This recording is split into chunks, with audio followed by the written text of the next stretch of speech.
दोस्तों, TV serial Anupama के आज की शुरुआत में हमें कुछ अलग ही दिखने के लिए मिलने वाला है। जी हाँ दोस्तों, एपिसोड की शुरुआत में कुछ महीनों बाद यहाँ पर मुंबई से होती है, जहाँ पर मुंबई के व्यस्त जिंदगी को दिखाया जाता है और इसी व्यस्त जिंदगी में अनुपमा रेडियो चलाकर अपने दिन की शुरुआत करती है। वहीं पर अनुपमा यहाँ पर भगवान की पूजा करती है और परिवार का ध्यान रखने की प्रार्थना करती है। वहीं अनुपमा अब मुंबई में अपनी नई जिंदगी की शुरुआत कर चुकी है। वह खाना बना रही होती है और सोच में डूबी हुई होती है और तभी हम देखते हैं कि अचानक से बाहर से पानी आने की आवाज आती है। तो अनुपमा यहाँ पर तुरंत पानी लाने के लिए जाने लगती है और वहीं वो जसप्रीत को जागने के लिए कहती है। वहीं दूसरी तरफ शाह हाउस में लीला जो है वो पानी की भारी बाल्टी उठाने की कोशिश कर रही होती है, लेकिन उसे मुश्किल होती है। तभी वहां पर प्रार्थना जो है वो अचानक से आती है और उसकी मदद करने के लिए आती है, लेकिन यहाँ पर लीला बहन तो साफ इनकार कर देती है। और तभी वहां पर अंश जो है वो लीला से बाल्टी रखने के लिए कहता है और वह प्रार्थना से कहता है कि ऑफिस जाने के लिए तैयार हो जाओ। लेकिन यहाँ पर अंश जो है वो लीला से कहता है कि वह सारी जिम्मेदारी जो है वो संभाल लेगा। और तभी वहां पर लीला भी ताना मारते हुए कहती है कि वह कितना संभाल पाएगा, दूसरों का बोझ जो है वो अपने कंधों पर लोगे तो थक जाओगे। तभी यहाँ पर प्रार्थना को ऑफिस से फोन आता है और अंश यहाँ पर बाल्टी लेकर चला जाता है। इसके बाद हम यहाँ पर प्रार्थना को देखते हैं, जो कि भगवान का शुक्रिया अदा करती है कि उसे नई जिंदगी की शुरुआत करने का मौका मिला है। लेकिन यहाँ पर लीला जो है वो अब भी उससे चिड़ी हुई होती है और बापूजी यहाँ पर लीला को याद दिलाते हैं कि प्रार्थना जो है वो इस घर में रहने का किराया देती है। लेकिन यहाँ पर लीला जो है वो मन ही मन ठान लेती है कि अंश की शादी करवा कर प्रार्थना को घर से निकाल देगी। वहीं दूसरी तरफ अनुपमा यहाँ पर पानी भरने की लाइन में होती है और उसका नंबर आते ही सविता अपनी बाल्टी बीच में लगा लेती है। सविता अपनी बाल्टी पहले भरने की जिद करती है, लेकिन अनुपमा जो है वो झगड़ा करने से इनकार कर देती है। तो सविता यहाँ पर बाल्टी भर लेती है और तभी यहाँ पर जसप्रीत आती है और जसप्रीत पानी की बाल्टी सविता के ऊपर डाल देती है। सविता यहाँ पर गुस्सा करती है तो जसप्रीत यहाँ पर मजाक में कहती है कि तू पानी लेकर नहाने जा रही थी ना, तो मैंने तुझे यहीं पर नहला दिया। तभी वहां पर जसप्रीत और सविता में बहस हो जाती है और जसप्रीत यहाँ पर सविता को साफ कह देती है कि अगर पानी भरना है तो नंबर से भरना पड़ेगा। वह सविता को डांट कर भगा देती है और जसप्रीत यहाँ पर अनुपमा को समझाती है कि अब उसे खुद के लिए खड़ा होना सीखना पड़ेगा, नहीं तो जिंदगी यूं ही दुख देती रहेगी। जसप्रीत यहाँ पर सवाल करती है कि क्या तुमने कभी खुद के लिए आवाज नहीं उठाई। यह बात सुनते ही अनुपमा को अपने पुराने दिन जो है वो याद आ जाते हैं, जब उसने हर बार गलत के खिलाफ जो है वो आवाज उठाई थी और हमेशा जो है वो सच्चाई का साथ दिया था। वहीं दूसरी तरफ हमें प्रेम को दिखाया जाता है, जहाँ पर प्रेम जो है वो ऑफिस जाने की तैयारियां करता है और मोतीबा यहाँ पर आशीर्वाद देती है। मोतीबा यहाँ पर उसकी आरती करती है और प्रेम यहाँ पर जाने लगता है। तभी वहाँ पर मोतीबा उसे सही समय पर ऑफिस जाने के लिए कहती है। वहीं हम देखते हैं कि नाश्ते की टेबल पर पराग आता है और सेंटर सीट पर बैठने की जगह वो दूसरी सीट पर बैठ जाता है। तो तभी वहाँ पर प्रेम के पूछने पर पराग यहाँ पर दुखी होकर कहता है कि जिंदगी ने इतना तेज धक्का मारा है कि कुछ भी अपनी जगह पर नहीं रहा।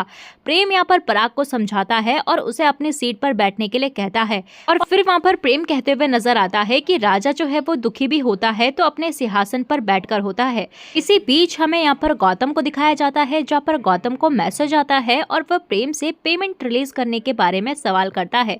लेकिन यहाँ पर प्रेम जो है वो बताते हुए नजर आता है कि अब वह सेल्स और परचेज संभाल रहा है, तो गौतम को परेशान होने की बिल्कुल भी जरूरत नहीं है। गौतम यहाँ पर मोतीबा से कहता है कि प्रार्थना के जाने के बाद आपके लिए मैं इस घर में रुका था, लेकिन क्या यहाँ इसी तरह से मेरा अपमान होगा।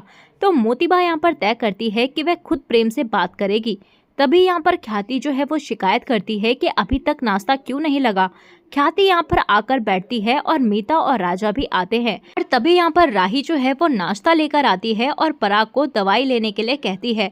राही यहाँ पर नाश्ता परोसती है, लेकिन ख्याति उससे नाराज होती है। वहीं दूसरी तरफ यहाँ पर अनुपमा को दिखाया जाता है, जहाँ पर अनुपमा और जसप्रीत घर आती हैं और अनुपमा के दिमाग में ख्याति और माही की कड़वी बातें घूमती हैं। उसे सबके ताने और उस पर लगाए गए इल्जाम याद आते हैं। वह घबरा जाती है और बेचैन हो जाती है और तभी यहाँ पर अनुपमा जो है वो खुद को संभालती हुई नजर आती है और खुद से कहती है कि गुजरे हुए कल को भूल जा। इधर यहाँ पर मोतीबा कहती हुई नजर आती है कि उपमा क्यों बना है जबकि हमारे घर में उपमा किसी को पसंद नहीं है। तभी यहाँ पर ख्याति कहती है कि आपको पता होना चाहिए कि मेरी बहू माही को उपमा बहुत पसंद है। तभी यहाँ पर माही आती है और नाश्ते के लिए बैठती है।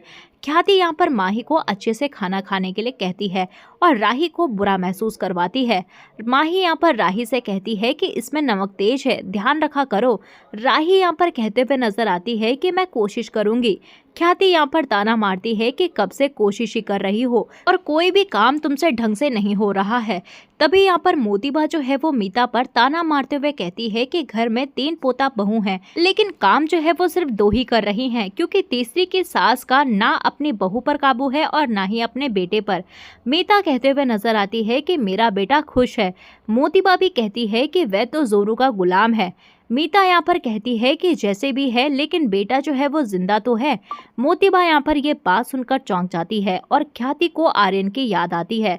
तभी यहाँ पर प्रेम उसे संभालता है और राही यहाँ पर पराग को संभालती है। वहीं दूसरी तरफ हमें जसप्रीत को दिखाया जाता है जहाँ पर जसप्रीत जो है वो अनुपमा को टिफिन पैक करने को कहती है और कुछ बोलने के लिए कहती है। इसी बीच यहाँ पर जसप्रीत की रूममेट सूरी आती है और सूरी और जसप्रीत के आपस में मजाकिया नोकझोंक होती है। जसप्रीत सूरी से कहती है कि वह लड़का देखने जाएं, तब अच्छे से तैयार होकर जाएं। तो तभी वहाँ पर सूरी कहती है कि लड़कियों को सीधी सादी ही रहना चाहिए। तभी वहाँ पर जसप्रीत भी कहते हुए नजर आती है कि खुलकर जीना है तो लड़कियों को भी टेढ़ा बनना पड़ता है। जसप्रीत उसे शादी के बारे में समझाती है और कहती है कि दुनिया में जीना है तो स्वार्थी बनना सीखो। अनुपमा अपने अतीत को याद करती है और उसे सबका गुस्सा याद आता है। इसी बीच यहाँ पर जसप्रीत जो है वो ऑफिस चली जाती है और तभी यहाँ पर सूरी जो है वो अनुपमा से कहती है कि वह बहुत अच्छी है। वहीं दूसरी तरफ हमें राही को दिखाया जाता है जहाँ पर राही प्रेम के लिए टिफिन पैक कर रही होती है और उसे हिचकियां आ रही होती है। वह प्रेम के लिए प्यार भरा नोट लिखकर टिफिन में डाल देती है। तभी हिचकी के साथ उसके मुंह से मम्मी शब्द निकलता है।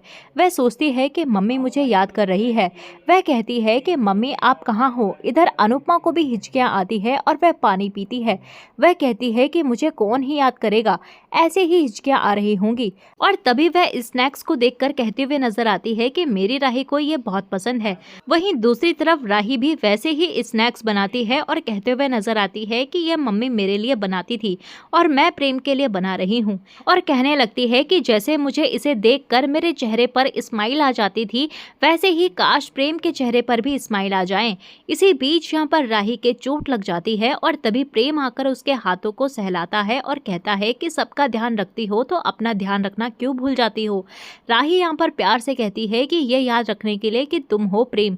तभी वहाँ पर प्रेम कहता है कि आज हम कई दिनों बाद बाहर जा रहे हैं तो क्या तुम एक्साइटेड हो। राही यहाँ पर हामी भरती है और तभी माही आती है और वह प्रेम और राही को साथ देखकर चिढ़ जाती है।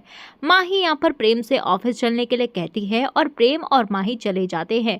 राही यहाँ पर अनुपमा को याद करती है और कहती है कि मम्मी जो है वो रसोई और रिश्तों के साथ बाहर की दुनिया भी संभालती थी, मुझसे दोनों में से एक भी काम नहीं संभाला जा रहा। वहीं हमें दूसरी तरफ सूरी और अनुपमा को दिखाया जाता है जहां वो घर से निकलती हैं और अनुपमा कहते हुए नजर आती है कि इस महीने का किराया देने में देरी हो गई क्योंकि उसे खाना बनाने का काम नहीं मिल रहा है। सूरी कहती है कि कोई बात नहीं। अनुपमा उसे मुंबई में सहारा देने के लिए धन्यवाद कहती है और सूरी कहती है कि अभी तक आपको मुंबई पूरी तरह से समझ नहीं आई है। यहाँ पर धन्यवाद जो है वो रुककर नहीं कहा जाता। यह चलने वालों का शहर है और आप में चलने की हिम्मत है, इसीलिए किस्मत आपको मुंबई लेकर आई है।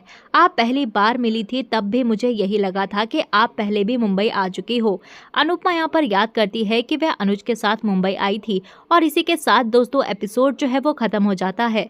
अगले एपिसोड में देखने के लिए मिलेगा कि अनुपमा यहाँ पर लोकल ट्रेन में बच्ची को डांस करते देखकर अतीत को याद करती है और दूसरी तरफ यहाँ पर पराग जो है वो राही से कहता है कि तुम खुद की डांस एकेडमी खोलना चाहती थी ना। वह राही को यह सपना पूरा करने के लिए कहता है। इधर यहाँ पर अनुपमा सोचती है कि अब मैं कभी वापस घुंघरू नहीं पहनूंगी। तो इसी के साथ दोस्तों आज का ये एपिसोड यहीं पर खत्म होता है। तो दोस्तों आपको ये नया ट्विस्ट अनुपमा सीरियल में कैसा लग रहा है हमें आप कमेंट सेक्शन में जरूर बताइएगा। मिलते हैं आपको नए एपिसोड में नए अपडेट के साथ। तब तक के लिए नमस्कार। वीडियो पसंद आई हो तो वीडियो को लाइक शेयर सब्सक्राइब जरूर कीजिएगा।